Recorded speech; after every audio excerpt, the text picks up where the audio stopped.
I'm already a millionaire in my mind. I may not see it yet, but I believe it now. In the same way a seed is called by its finished form, I'm accepting my divine inheritance as a child of God. I'm meant to have life and have it more abundantly. My treasure on earth shall correspond directly to the treasure in the heaven of my mind. Abundance is my birthright. Ashe, amen, and so it is. My name is Jullien Gordon, and I'm author of Rich and Righteous: Spiritual Secrets to Mastering Money, Manifestation, and Your Mind. After becoming a multimillionaire through real estate investing, I was moved by God at the beginning of the pandemic to share my money mindset that allowed me to quit my job in January of 2009 at the bottom of the last recession and achieve full financial freedom. I own my mental real estate before I own any physical real estate. This book is like some of your favorites: Rich Dad, Poor Dad, As a Man Thinketh, Think and Grow Rich, and the Bible all in one. But the divine downloads and thoughts that are in here are 100% original and came to me over a 6-month period at the beginning of the pandemic. This book is normally $100 on Amazon if you went there right now, but I want to give you access to it for free by inviting you to our next reading group. Yes, the reading group is 100% free. Every weekday for 100 days straight, I'll be reading and discussing the 10 money commandments in the book that make money come to you in your life easily, more frequently, and abundantly. And it will take about 30 to 45 minutes as we read 3 to 5 pages per day until we finish the book and reprogram your mind around money. Why 100 days? Well, if you are 30 years old, you've lived for 10,950 days. And we have to deprogram and reprogram the negative, scarcity-based money mindset society has taught you. And I believe I can do that in just 1% of the time in about 100 days. I'm done with shelf help. You know, when you buy a book to change your life, but you never read it, it just sits on your bookshelf and collects a whole bunch of dust. We off that. When is the last time you had an author actually read their book to you out loud because they cared about you getting the information in your soul? I'm not just here to get this book in your hands. More importantly, I want to get it in your head and your heart, because that's where the real transformation occurs, in the conscious and the subconscious mind. As scripture says, be ye transformed by the renewing of your mind. This is not the type of book that you just read once. To renew the subconscious mind requires repetition over and over and over. So if you joined us last time, I encourage you to join us again. I myself have read this book over 10 times already. So click the link to join our next reading group, and when you sign up, I'm going to give you the first 2 chapters of the book for absolutely free on what is money and abundance is your birthright, so that you can start your journey to a more abundant life today.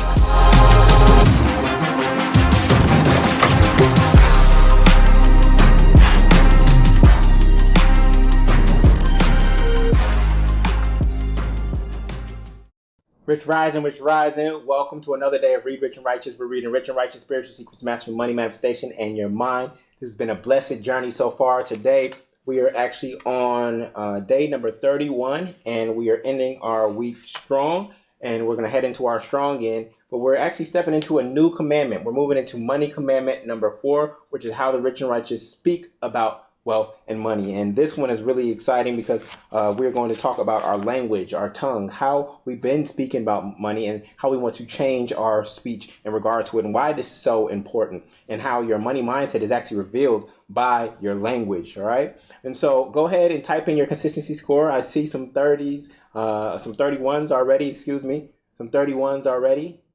Got some people in the high 20s, some people in the teens. That's okay. We're not here to compare. You could have found out about this later or whatnot. You know that you can catch up by watching the replays. The replays are taken down every Sunday, but you can get the replays if you go to richrightnow.com. Richrightnow.com. You can watch the replays, or you can get the replays when you buy the ebook, right? You get the ebook, audiobook, and all the replays of all the days that you missed, or you buy physical copies of the book. Any purchase you make, you're going to get access to all the recordings that you may have missed. I leave the recordings for this week up until Sunday, right? Then they get taken down. I did that intentionally so that you stay consistent. This is not something that you could, just kick the can and I'm going to binge watch it later.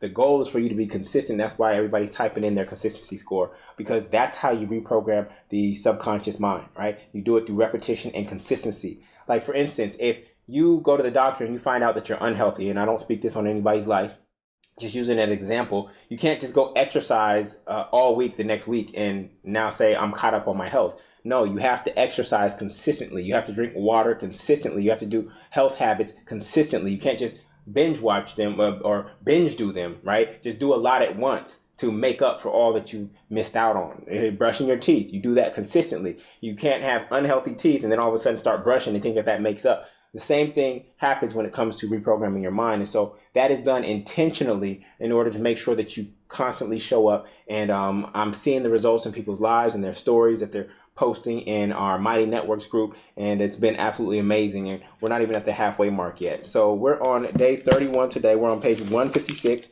We just have a few pages today, and today's going to be really, really fun because you're going to recognize some of these language patterns that we have around money, and we're going to create new alternatives in terms of what to speak about instead and what to say out of our mouths. Because again, your speech actually represents your thinking and your programming. When somebody speaks about money, I can hear their money mindset in their mouth. Okay. So with that, we're going to jump right into it. And we're on page 156. And the section is called Money Talks, and it also listens. Earlier this week, I said that we're probably going to do a graduation or a conclusion, our final session, that December 9th session on a Saturday in person. I would love to do it. I just want to test the waters again and see how many people would be interested in coming to Atlanta, right, on a Saturday, December 9th for our final day. Last time we did it on Zoom, and 25 people shared their stories or their test of money after doing Read Rich and Righteous last time. I'm thinking about doing it in person. I want to meet you all. I want to hear these stories in person. And I was just exploring and testing the waters. How many of you are even in the particular area down here? Because I want this in-person experience. Like, chat is fine. And, I can't fully engage with you in chat while I'm talking or speaking or teaching or what we call treaching and teaching and preaching. So I want to connect with you all. And we're just trying to figure out a space that we can create for that to occur, so that this Rich and Righteous community isn't just online, but that it's also offline. Of course, I know many of you are already in the multifamily movement, which is absolutely amazing. And this all fits under the guidance of the multifamily movement. But just want to figure out a way for those who are just Read Rich and Righteous participants, how we create real community in that way as well. So that's something that's on my mind. And so just let me know in chat. I'll check it after and see what the temperature is on that. All right. Cool. So we're on page 156, Money Talks. Type I got it when you got it. I space lowercase God space IT. Let's get into it. So Money Talks, and it also listens. Even in your thoughts, do not curse the king, nor in your bedroom curse the rich. For a bird of the air will carry your voice, or some winged creature tells the matter. Ecclesiastes 10:20. They say money talks, but it also listens. They say put your money where your mouth is, but your mouth must also be aligned with the money you want to have. How you speak about anything reflects what you truly believe about it. And we know that it is done unto you as you believe. Matthew 9:29.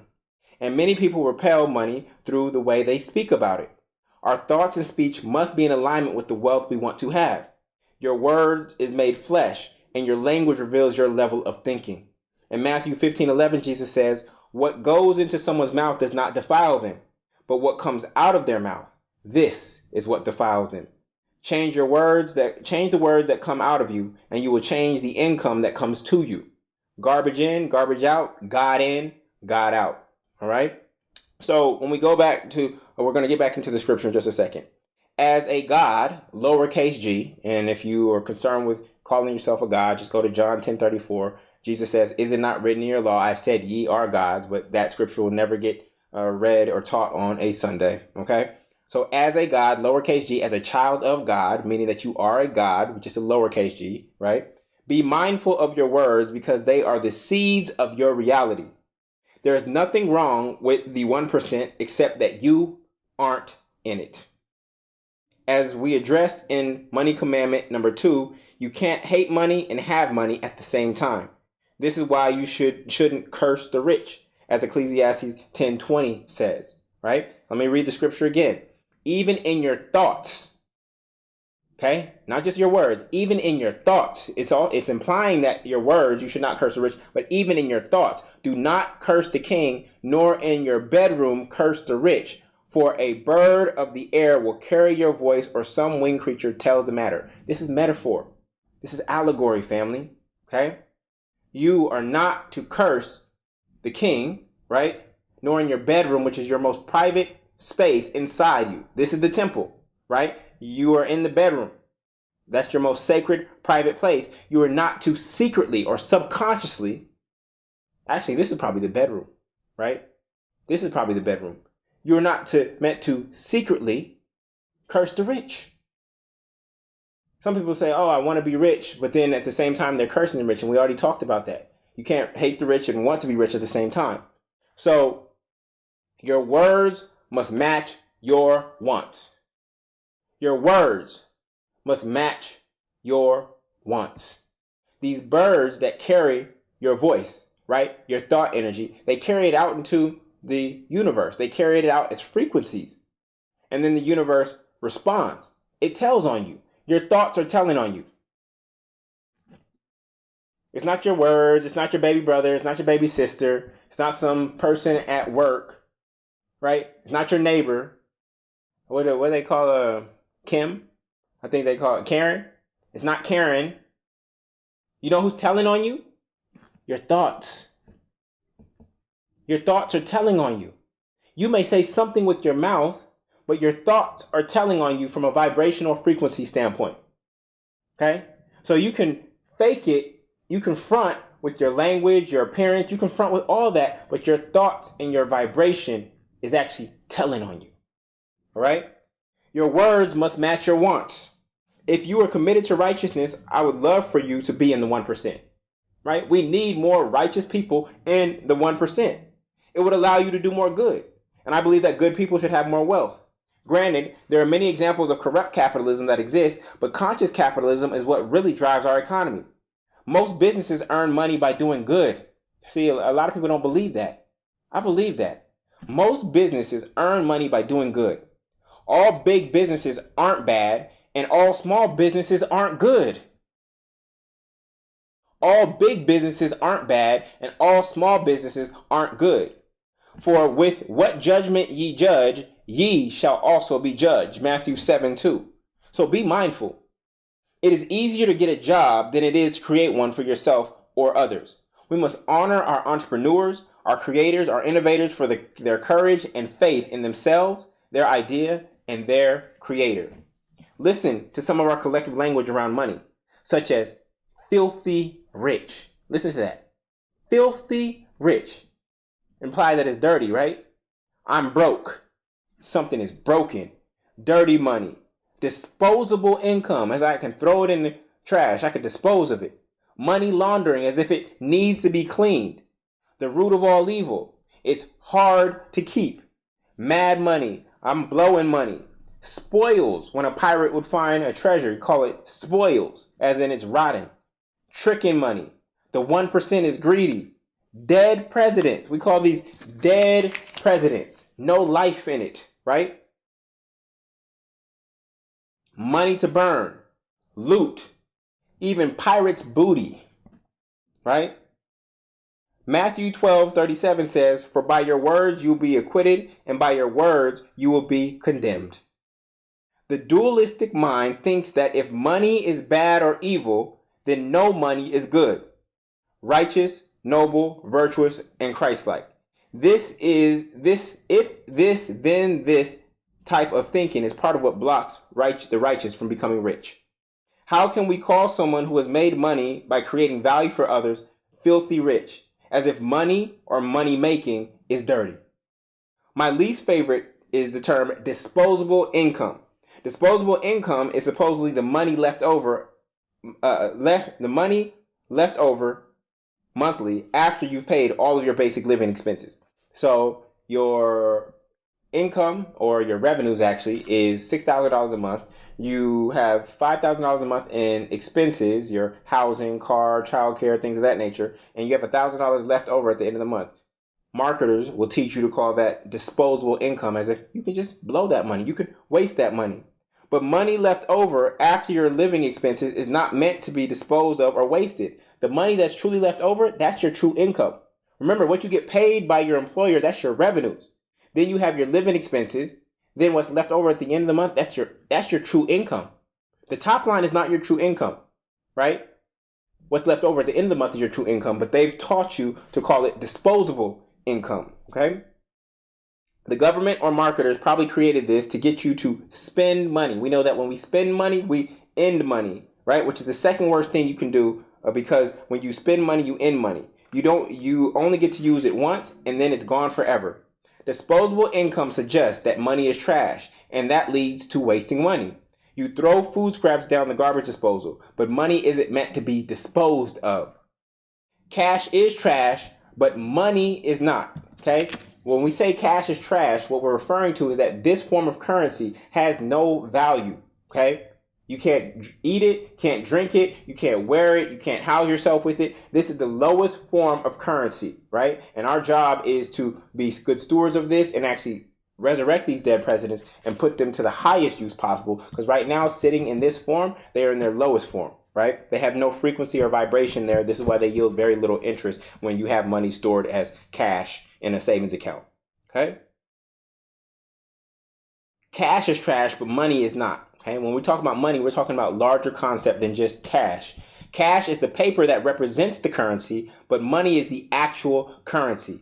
Cash is the lowest yielding asset in the entire world. Because cash has no inherent value and is no longer backed by gold, we want to put it towards buying or building real assets. Your disposable income is where your wealth will be built from. The rich and righteous call it duplicatable income. Everybody type duplicatable income. I don't want disposable income. I want to take this income that's left over at the end of the month and I want to make it duplicatable income, meaning that it continues to procreate, right? Duplicatable income is income that is invested, circulated, reinvested, and recycled. You generate duplicatable income by buying, building, borrowing, or bartering assets such as real estate, stocks, or businesses. These assets can be duplicated without you busting your ass or being the asset anymore. We will cover these 6 ways to acquire more assets in money commandment number 7. The difference between how those with poverty consciousness and wealth consciousness speak about money is drastic. Those with poverty consciousness talk about ordinary income and how big of a raise they got. Ordinary income, or W-2 income, is taxed at the highest rate and comes from the paradigm of trading time for money or working for money. Those with wealth consciousness focus on extraordinary income. Everybody type extraordinary income. Extraordinary income. I don't want to be ordinary. I don't want to have ordinary. I want extraordinary income that has no limits. This is income that comes from capital gains, equity, and ownership. This is money earned by investing and making your money work for you. We already know that saying I am poor or I am broke indicates that you think of these conditions as permanent internal characteristics. That is poverty consciousness speaking. Wealth consciousness says I am in poverty and I am blessed. Recognizing that poverty is an impermanent external condition, that your true nature as a child of God means that you are blessed. Poverty consciousness perceives things as expensive. Okay? Poverty consciousness perceives things as expensive, which leads to not investing in yourself and assets.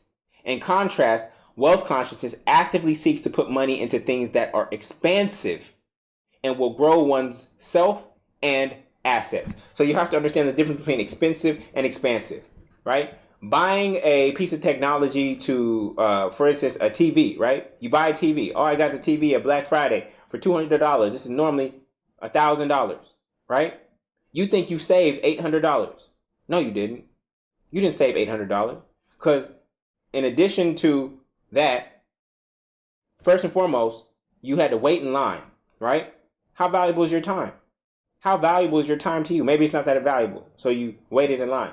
And then the true cost of the TV is not what you paid to get it. The true cost of the TV is what? The amount of time you're going to spend watching it. That's where the real cost is. It's not the actual TV itself. So that thing is expensive when you look at it in that nature. Remember, everything costs time. Everything doesn't cost money. Everything costs time. And when you look at the time that you will spend with that device, that is expensive. Expansive is when you are investing in yourself. So when you look at a purchasing decision, is this an expense, right? Is this expensive or is this expansive? This is going to cause me to grow, right? That's how we want to make our decisions. And the other thing about that is that you think that, no, I don't want to say you. Most people think that $10 million for something is expensive. Why? Just because it's a lot of money, right? Or it's a lot of money to some people. Let's just be very present to that. But would you invest $10 million if you could get $15 million in a year? Would you find a way to raise $10 million if you were pretty certain that you could get $15 million in a year? Would you invest $10 million if you knew that with a lot of certainty you could get $12 million in a year? That you would make a $2 million return? See, expensive is not based on how much the thing actually costs. Expensive is based on how much it's going to cost you. If that thing is losing value over time, then guess what? It's expensive because you paid something for it and it's going to lose value over time, right? The car, over time, is going to lose its value to a point where it has so many issues that you decide to dispose of it. That's expensive. But expansive is I invested that same money into something and it kept growing while also holding its value. This is why I love multifamily real estate so much. Not only does it pay me, right, through cash flow, I also get tax benefits, I get principal pay down, and I get appreciation from one single type of investment. So if a property actually costs $3 million, but the cash flow is going to be at a certain amount, and with the appreciation and all the tax savings is going to earn me additional monies, then the $3 million is irrelevant. It's about the rate of return. And we talked about your personal internal rate of return back in the chapter where we discussed Warren Buffett and Elon Musk. Okay. So expensive is everybody clear on this? Expensive is not the price tag. Expensive is not what it costs. Expensive is what it's going to cost you over time. Okay. So I want you to become more mindful of your words and explore how you can take some of these negative or limiting beliefs and make them positive and limitless. Beliefs are nothing more than the thoughts repeated until they reap without thought. Beliefs are nothing more than thoughts repeated, okay? I spelled it as reap-eated, until they reap without thought. That's when you know you have a belief, where you don't even have to think about it. You may think it's just semantics, but there is power in your words, especially the ones that you repeat unconsciously because they are in your subconscious mind. You reap. What you reap, you must eat. So sow good seeds. What you reap, you must eat. So sow good seeds. Our beliefs shape our perspective and experiences, which then dictate our actions, and our actions dictate our assets. Don't just change the surface level language, change the subconscious belief, and your language will change. Let's explore everyday sayings that we use that repel money and alternatives you can use to attract it instead. Okay? All right, cool. So, we're going to go through a list. All right? Y'all ready?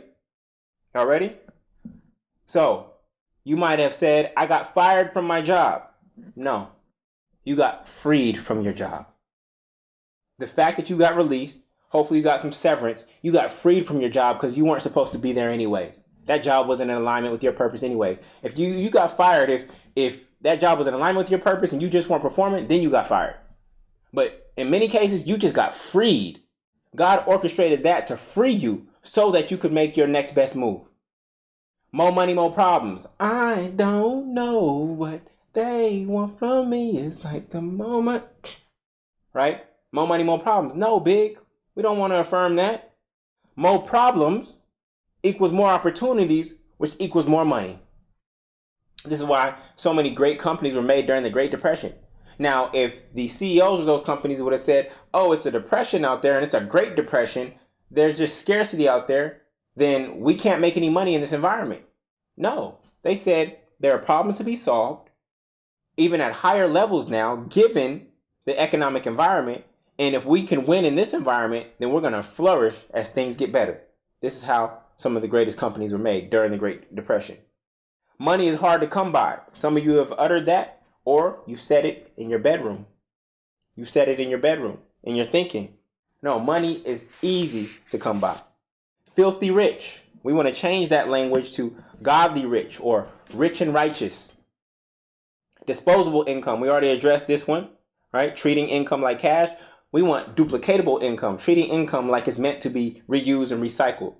We know blow money, I don't want to blow money. I want a boomerang money. I want money that I send out and it comes back to me. I send it back out and it comes back to me. I want boomerang money. How many of y'all want boomerang money?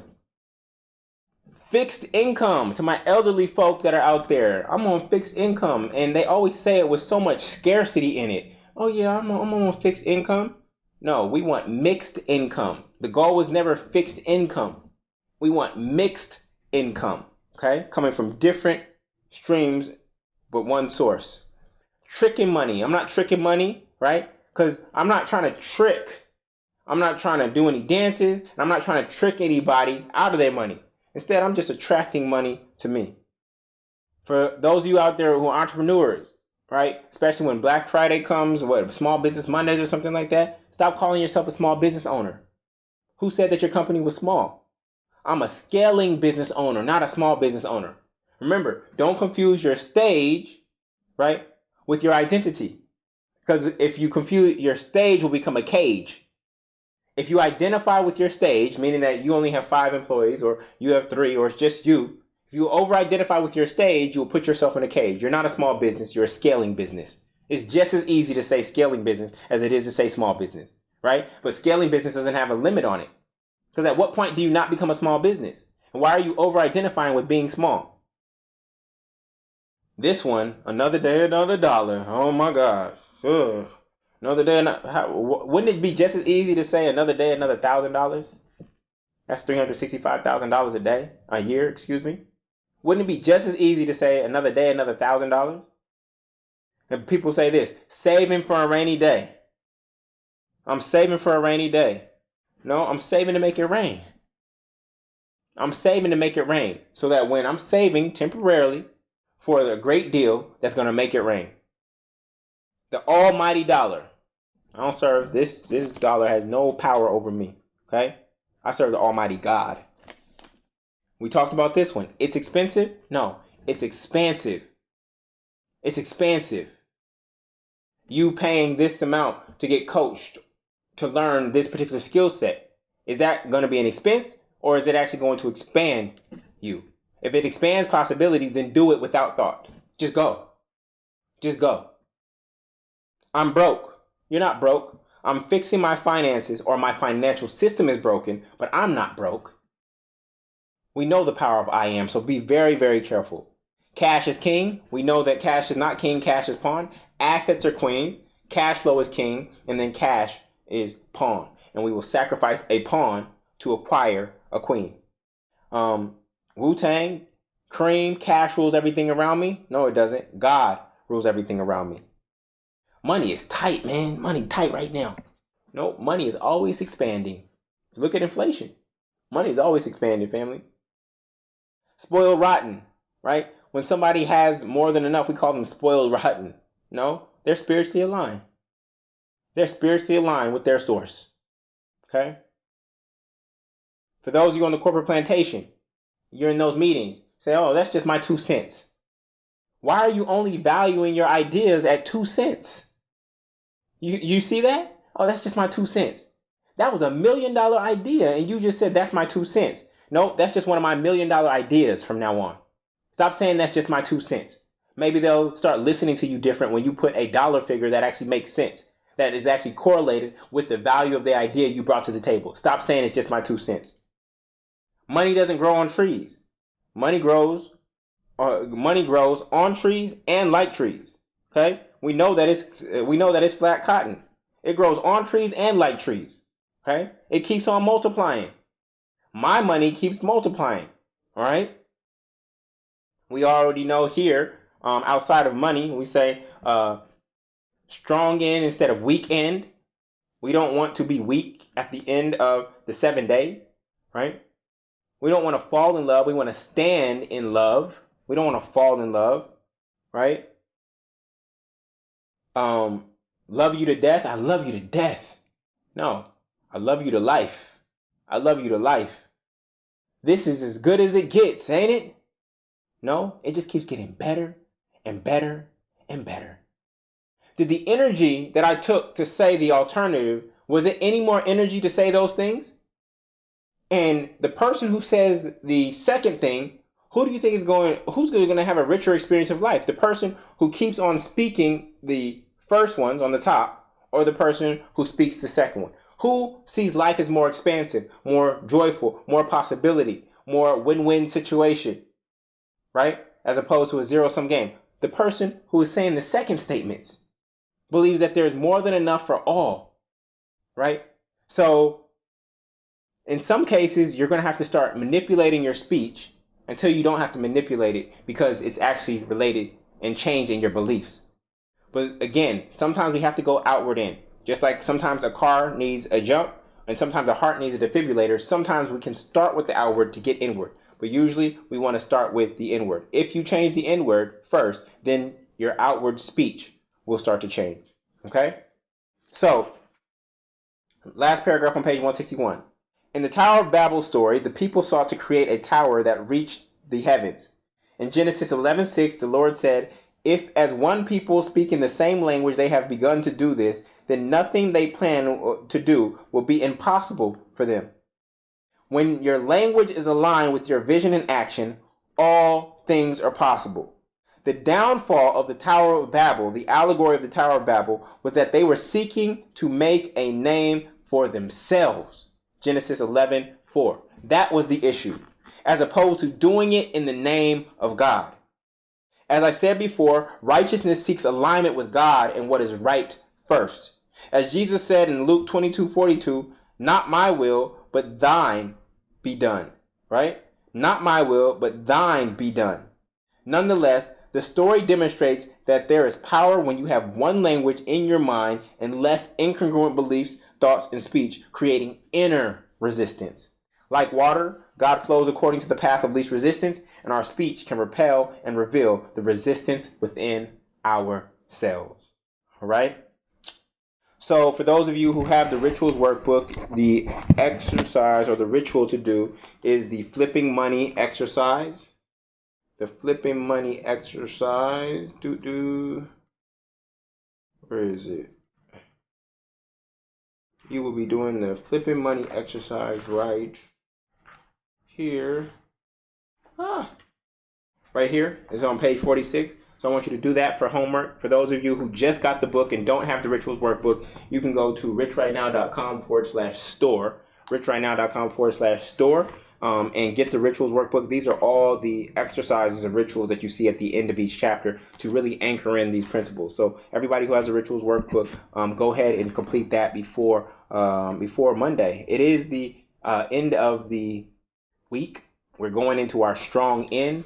I pray that you have an opportunity to take Sabbath, whether that's a full day, whether that's half a day, whether it's just 2 hours to yourself, to just be still and rest in God and recover.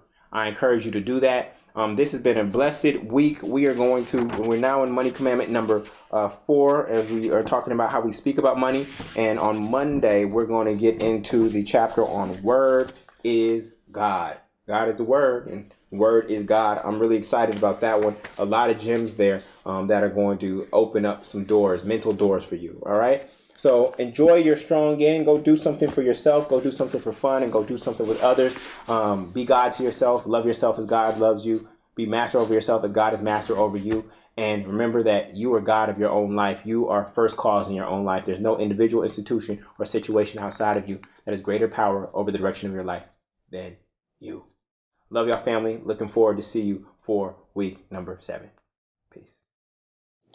I, Jullien Gordon, with this mortgage, relinquish part of my freedom to psych.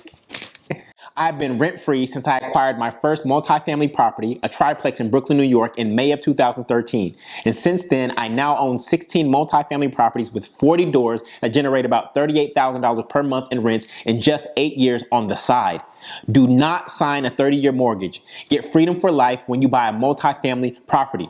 Did you know that the word mortgage literally means death pledge? The prefix mort is the same as mortician or mortuary. Listen to me. 44 million households rent, and 82 million single-family buyers think that they own, but they don't. HGTV will say, congrats, you're a homeowner. But that's not true. That's a lie. The moment you get the keys, you're a home buyer. And that is a huge difference. As a home buyer, you're still paying rent. It's not rent to a landlord. It's rent to the bank to use their money. That's called interest. You are borrowing the bank's money. right? The interest on a $300,000 home at a 4% interest rate will be about $208,000 over 30 years. So that $300,000 house is actually a $508,000 house. What does that mean? That means that you're not only buying yourself a home, you're also buying a home for your banker. If this is you, I can help you get out of this by acquiring a multifamily property. Whether it is rent or a mortgage payment, most American housing expense takes up about 35% of their income. In times like this, when rents are rising, unemployment is rising, and inflation is rising, but wages are staying stagnant, you absolutely need to be rent and mortgage free. Imagine the freedom of never, ever, ever, ever, ever having a housing expense for the rest of your life.